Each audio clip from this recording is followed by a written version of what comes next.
Egunon, ongi etorriak enpresarian saio honetara, enpresarian webgune honetara. Bergoi Madernaz naiz, bai Euskarari Elkarteko teknikaria. Enpresarian proiektua, dakizuenez, bai Euskarari Elkarteak kudeatzen duen proiektua da. Gaurkoan Gasteizen gaude, Emaize Sexologia Zentrora etorri gara. 25 urte bete dituztela probestuz, azalduko digute nola landu dituzten sexualitateak, 25 urte hauetan zehar. Gurekin izango ditugu Miren López de Herregi eta Ana Ramirez de Ocariz. Eta, bueno, jakingo zuenez, saioak 15 minutuko iraupena du. Miren eta Ana komentatu beharrekoa. Saioaren amaieran galdera erantzunak egoteko aukera egongo da, orduan hor daukazu etxata zuen galdera botatzeko. Eta beste barik, utziko zaituztet beraiekin, ea kontatzen dizuetena interesekoa den, eta, bueno, Mirenekin eta Narekin usten zaituzten. Eskerrik asko. Bai, eskerrik asko, Bergoi. Bueno, egun on guztioi. Ni hasiko naiz pizkatxo bat Emaizen egiten dugun, bueno, historia, zimotatako historia den gurea, jaio inenetik. Eta gero, bueno, hori, zerbitzuez, eta zuen nahi duzuen, eta ere. Bergoik esan duenez, 84, orain dela 25 urte, hasi ginen, une horretan 6 emakume laguna ginenak eta formakuntza geneukanak batzuk ja sexologian adituak, pentsatu genuen hori elkartea osatzea, sexualitatea, batez ere une horretan emakumeen sexualitateak jorratzeko, lantzeko. Jarraitu genuen gure Nafarroko lagun batzuk izaten zuten proiektua, prostituzionalen egiten dutenen emakumeen osasuna hobetzeko, eta une horretatik, hainbat gauza, 25 urtetan, bai gizartea aldatu da, eta gure proiektua pizkatxo bat ere. Hori, hasi ginenetik, 2 urtetara sexuen hezkuntzan hasi ginen, eta gero terapian eta aholkularitzan ere, beste arlo hauetan ere sartu ginen. Baina beti filosofia bera izaten horretan ez dugu hainbeste aldatu. Beti gure abiapuntua positiboa izan da, eta bada, eta izango da. Hau da, gure uste sexualitateak badauka lantzeko arlo pila bat, eta ez bakarrik kontu txarrak ekiditekoak. Gaur egun jarraitzen dugu ikusten nola sexualitatea izendatzen denean badirudila bakarrik dela edo haurdunaldiak ekiditeko, edo beste aldetik gizon eta emakumeen arteko harreman txarrak ekiditeko. Baina gure ikuspuntua ez da hori, guk uste dugu hori landu dezakegula gauza pila bat, batez ere aniztasuna. Anistasun sexuala oso garrantzitsua da, eta da, ezin da ulertu sexualitatea ez baldin badugu kontutan hartzen anitza dela. Bai, emakume eta gizon izateko era pila bat daudela, bakoitzak izaten den emakume edo gizona bakarra da mundu honetan, eta hori altxorra dela uste dugu. Bai, hori da batez ere gure puntu importantena. Gero, euskararen aldetik beti hasi ginenetik, euskara usten genuen oso hori garrantzitsua zela lantzea, eta une honetan hortxe gaude, saiatzen gure produktu edo gure zerbitzu guztiak euskaraz ere eskaintzen. Oso ongi. Eta, bueno, orain kontatuko dizuet zeintzuk gauden, zeintzukaren Emaizeko lantaldea, eta 25 urte hauetan ere bai, hor aldaketa batzuk eman dira, batzuei agur esan digu, edo gero arte, eta beste batzuei ongi etorri. Gaur egun 8 emakume eta gizon egiten dugu lan, Emaizen, Eta lantaldea ere anitza. Anak esaten zuen bezala, ez da, eta honek ere kontutan izaten zenbat aberesten duen lantaldea gure anistasun hau. Anitza, alde batetatik adin ezberdinak ditugulako, bizipen ezberdinak, esperientzia ezberdinak, ez da, gero ikasketak, hori da gauza bat batzen gaituena, guztiok sexologian goi mailako ikasketak ditugu. Aldez aurretik, ikasketa ezberdinak, batzuk psikologoak, beste batzuk soziologak, gizarte langilea, maestrak, berdintasunean adituak, eta honek ere ematen dio ikuspuntu zabalagoan, nahiz eta gero, esan bezala, emaizen pentsatzen dugu oso garrantzitsua dela sexologia profesionaltasuna izatea. Beste arlo batzuetan bezala,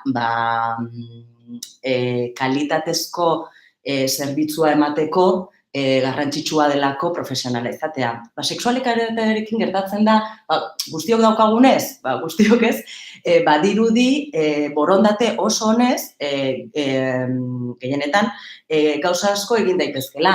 Eta gauzak egin daitezke, eta de hecho egiten ditugu, baino hor profesionaltasunari guk ematen diogu puntu oso garrantzitsua. Orduan, orain, ondo iruditzen baldin bazaizue, hasiko gara azaltzen zeintzuk diren gure zerbitzu nagusiak. Eta hemen ere hezkuntzarekin hasiko gara, ze hezkuntzari ematen diogu estana garrantzi handia, itzela. Bai, handiena igual. Hoxe, bai. Uste dugulako etorkizunaren giltza dela. Eta, de hecho, sexuen heziketa on bat jasozkero, aukera asko dauzkagu gure bizitzan izan ditzakegun zailtasunak, kezkak, minak edo gainetik kentzeko. Anak esan duen bezala, gu lan egiten dugu alde positiboekin, eta hemen alde positiboetan gauza on asko lan ditzakegu. Esaten zenuen bezala, neska eta mutil izateko, emakume eta gizon izateko, eredu zorrotzetatik saiatzea irtetzen. Harreman erotiko zorrotze horietatik ere bai, saiatzeken irtentzen gure gorputza ezagutu, baino ez bakarrik ugalketaren kontuarekin, garrantzitsua dela ere bai, baizik eta gozamenaren fisiologioa ere ulertuz. Nola gure gorputzarekin hainbat goza dezakegu eta beste ere gozamena eman. Hau da, oso txikietatik lan ditzakegu hainbeste gauza, gu garen hau, hobe bizitzeko. Gure buruak ezagutzeko, gure buruak onartzeko, eta garen hau bestei adierazten ikasteko modu zoriontsu batetan. Orduan hezkuntzan, zuzentzen dugu, bai, aurre hezkuntzatik, lehen hezkuntza, bigarren hezkuntza, lanbide heziketa, batxilergoa, premia bereziak dituzten pertsonen geletan, hezkuntzan dauden edozein pertsonei, ez da.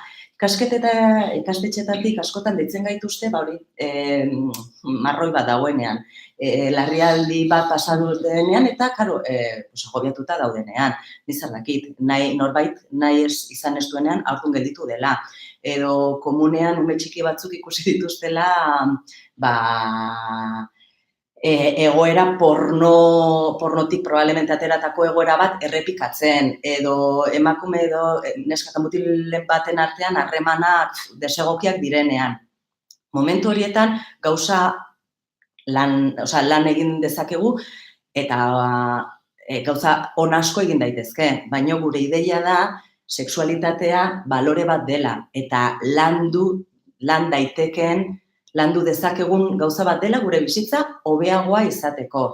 Eta batez ere hori miren, zu komentatu duzunarekin loturik, gauza positiboak lantzean ekidin egiten dugu hainbat gauza. Hori da. Hau da, gure ustez, gure erronkak handiagoak direnez, nik uste dut urrunago eramango gaituela ere. Horixe.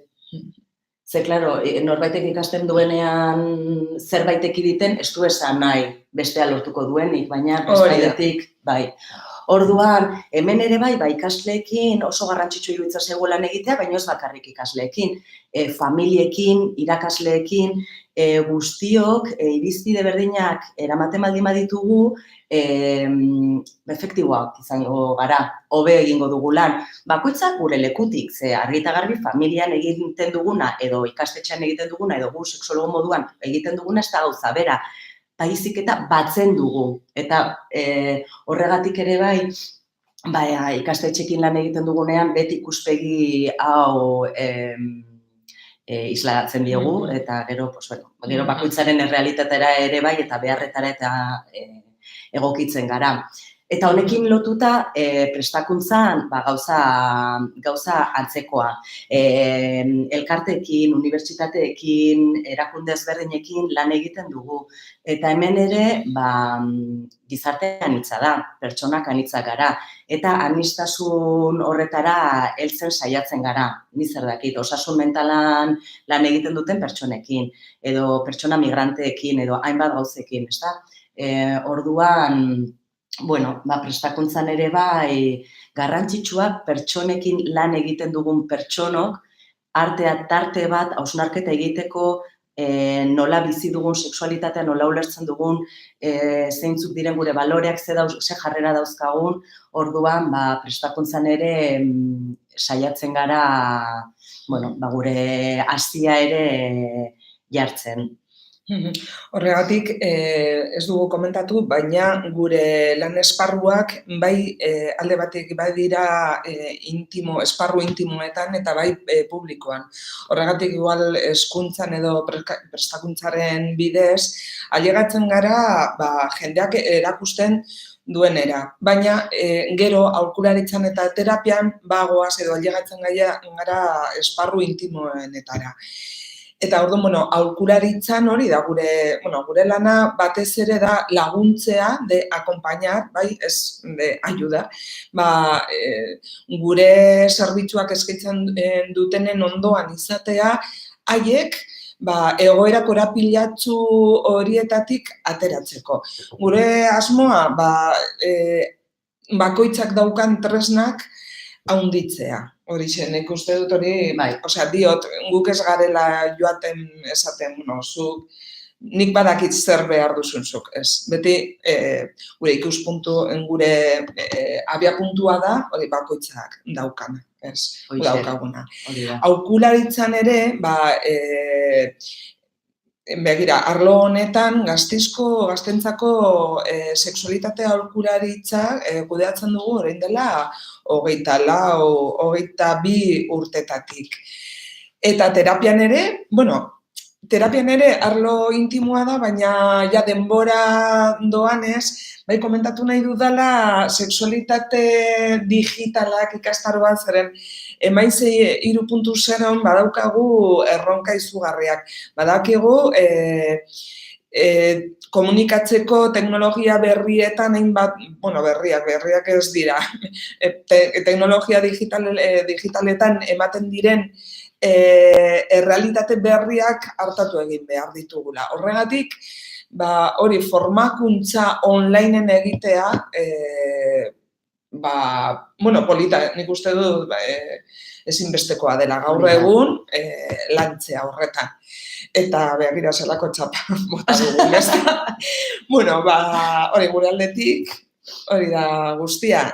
Nahi zenaz gero, badakizue galderak egin dezakezuela. Ui, badaukagu bat. Bai.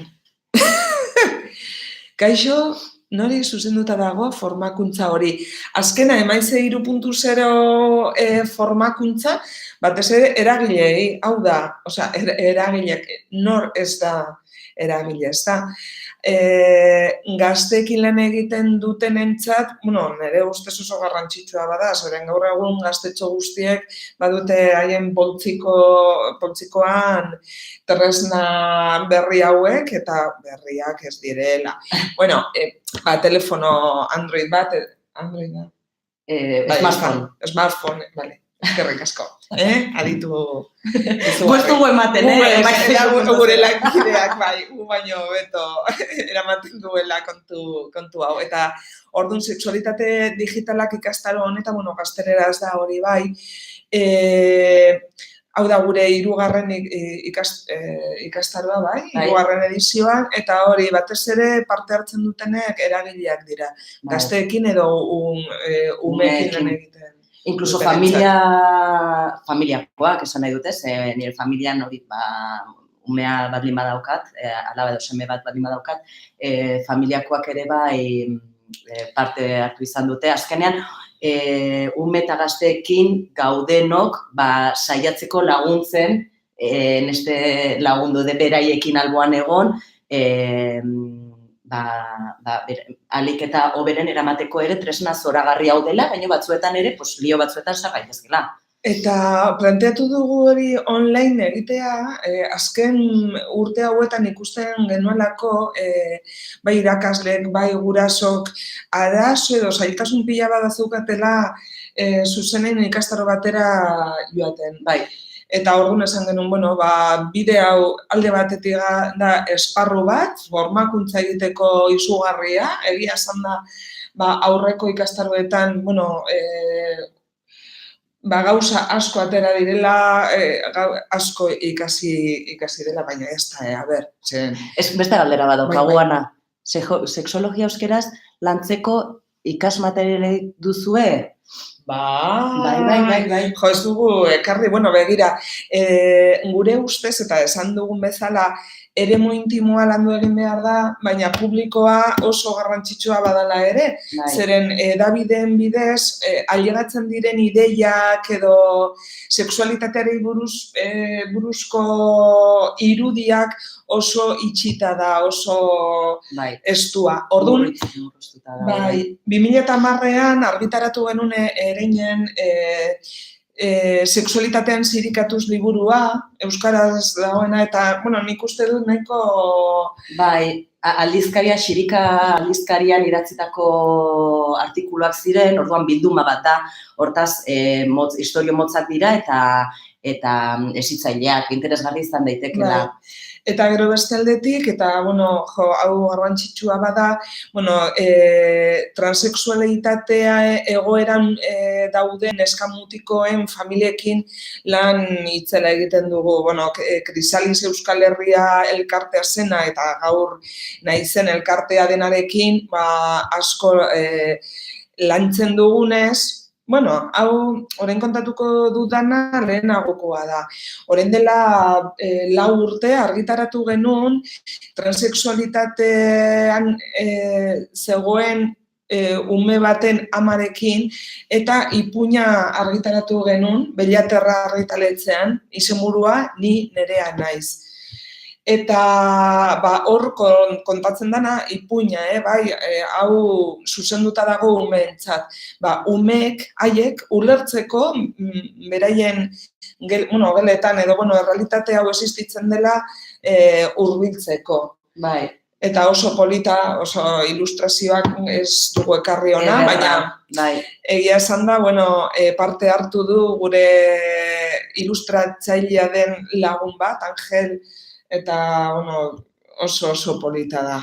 Hala ere, interesatzen baldin bazizue eta ez luzatzearen agian gehiago, sar zaitezkete gure webgunean, emaize.com, eta han agertuko zaizkizue bai liburu, bai bideo, bai material interesgarriak, asko euskeraz daudenak, eta,